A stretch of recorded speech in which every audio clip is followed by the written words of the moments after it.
भैया किचन, रवि और उसका परिवार हाल ही में शहर के पुराने हिस्से में बने एक पुराने बंगले में शिफ्ट हुआ था।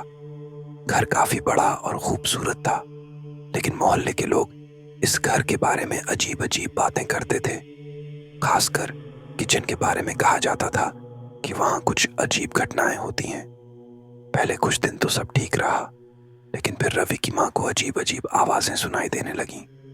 रात में किचन से बर्तनों के गिरने की आवाजें आती, मगर जब वे देखने जाती तो सब कुछ सही सलामत मिलता।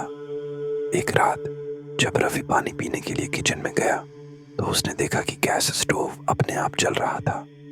उसे लगा कि शायद माँ भूल गई होंगी, लेकिन अगले दिन सुबह माँ ने बताया कि उन्होंने रात को गैस बंद करके ही सोया था। अब पूरे परिवार को डर लगने लगा था।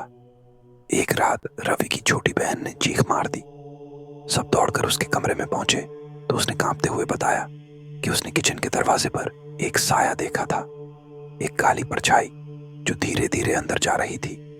अगले दिन रवि के पिता ने एक पुराने नौकर से इस घर के बारे में पूछा।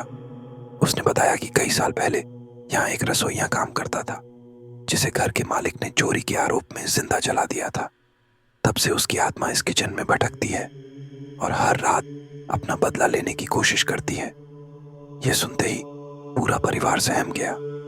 उन्होंने एक तांत्रिक को बुलाया, जिसने किचन में पूजा करवाई। लेकिन जैसे ही पूजा खत्म हुई, किचन की खिड़कियां और दरवाजे जोर जोर से हिलने लगे। गैस स्टोव अपने आप जल उठा और एक खौफनाक चीख पूरे घर में गूंज उठी। सब भागकर बाहर आ गए। अगली सुबह उन्होंने वह घर छोड़ने का फैसला किया। जाते जाते रवि ने एक आखिरी बार किचन की ओर देखा। उसे वहां दरवाजे पर वही काली परछाई खड़ी दिखी जो उसे घूर रही थी। उसके बाद किसी ने उस घर में रहने की हिम्मत नहीं की। वह किचन आज भी बंद पड़ा है और रात के समय वहां से अजीब आवाजें आती हैं। क्या तुम उस घर में एक रात बिता सकते हो?